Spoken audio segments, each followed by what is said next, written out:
ঘরে থাকা কিছু উপকরণ দিয়ে গরিব মানুষের রেসিপি। অবশ্যই রেসিপিটা দেখবেন, আশা করি সবারই অনেক উপকারে আসবে। প্রিয় ভাই বোনেরা, আসসালামু আলাইকুম। সবাই কেমন আছেন? আশা করি সবাই খুব ভালো আছেন। আজকে আপনাদের মাঝে বন্দি আর শেয়ার করব। অবশ্যই ভিডিওটা শেষ পর্যন্ত দেখলেও অনেক কিছু বুঝতে পারবেন এবং শিখতে পারবেন। 2 বাটি বেসন নিয়ে নিছি, তারপরে একটু হালকা ময়দা নিছি আর হালকা একটু গুঁড়া নিছি যাতে এইগুলো ঝরঝরে হয়। আর তারপর দিয়ে দিছি বেকিং পাউডার। এবার স্বাদ মতন লবণ দিয়ে এইগুলো করে খুব ভালো করে মিক্সড করে নেব। মিক্সড করে নেওয়ার পরে এবার হলো আপনার আসল কাজ, এইগুলো সুন্দর করে মিক্স করে নিয়ে তারপর হচ্ছে আপনি ভালোভাবে ফেটবেন।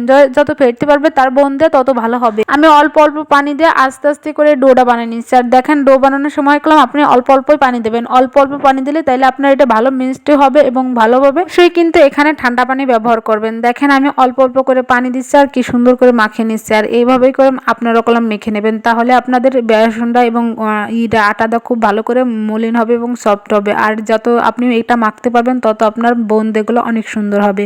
যাই হোক প্রিয় ভাই বোনেরা, আমি কলম সুন্দর করে কথা গুছাই বলতে পারি না, যেভাবে আপনাদেরকে বোঝানোর চেষ্টা করে বলার চেষ্টা করে। আপনারা যদি এবারটা না বুঝতে পারেন অবশ্যই কমেন্ট বক্সে কমেন্ট করবেন, তাহলে আমি সুন্দর করে সেখানে বোঝাই দেওয়ার চেষ্টা করবো। আর দেখেন আমি কলম আস্তে আস্তে করে পানি দিয়ে দিয়ে এটা ডো করে নিচ্ছি। ঠিক আপনারা এভাবে একই প্রসেসে করলে আপনাদেরটাও খুবই ভালো হবে। দেখেন আমারটা কি সুন্দর হয়েছে। আর এবারে আমি একটা কাজ করব, এটা হচ্ছে গোপন টিপস। অবশ্যই এই টিপসটা ফলো করবেন। যখনই আপনাদের বেসনটা মনে করবেন যে আপনাদের বেসন মাখানো হয়ে গেছে, তখনই এটা একটু পানির ভিতর দিয়ে নেবেন, তাহলে বোঝা যাবে যে আসলে বেসনটা ঠিকঠাক হয়েছে কিনা। তারপর যদি আপনার পানির উপর থেকে ভাসে ওঠে তাহলেও মনে করবেন যে ঠিক হয়েছে এটা। তারপরে এরকম একটা ছাঁকনির মাধ্যমে আপনারাও এরকম ভাবে করে নিতে পারেন। আর এরকম ছাঁকনি না হলেও হবে, আপনার একটু বড় ছাঁকনি হলেও হবে, সমস্যা নাই। চুলোর হিটটা একদম লো হিটে রেখে তারপরে এটা করবেন, তাহলে বেশি ভালো হবে আর মচমচে হবে, খাইতে অনেক মজা হবে। আর যদি আপনি বেশি হিট দিয়ে দেন তাহলে পুড়ে গেলে আর ভালো লাগবে না, সেটা তিতে হয়ে যাবে। আর এভাবে করে ভেজে নেবেন। আর ভেজে নেওয়ার সময় অবশ্যই একটু লাল লাল হওয়া লাগবে। আর লাল লাল হলে বেশি ওর ভিতর রস ঢুকলে বেশি মজা লাগে। দেখেন আমি প্রথম একটা ছোট ছাঁকনি দিয়ে করে দেখালাম, এরপর আমি এই যে বড় একটা ছাঁকনি নিয়েছি। এইখানে আটাটা যদি আপনি আর একটু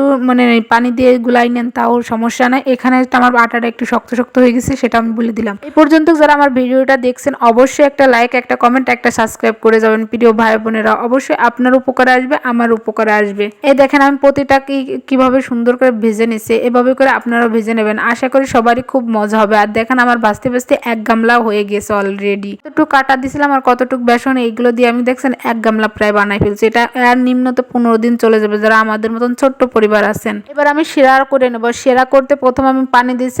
আমরা পরিবারের সবাই মিষ্টি কম খাই, এজন্য পানি কম দিয়ে মিষ্টিটাও কম দেব। আর এখানে দেখেন আমি 2টো তেজপাতা, এলাচ আর একটা দারচিনি, তারপরে চিনি, একটু লবণ দিয়ে এটাকে খুব ভালো করে জাল করে নিচ্ছি। আর এটা যখন এরকম লাল লাল হয়ে যাবে তখন আপনি নামাই নিয়ে আপনার এটা দিয়ে দিবেন এই শিরার ভিতর দিয়ে প্রায় 3-4-5 ঘন্টা রেখে দেবেন। তখন আপনার এটা বেশি ভালো হবে এবং রসটা ওর ভিতর ঠিকঠাক মতন ঢুকবে।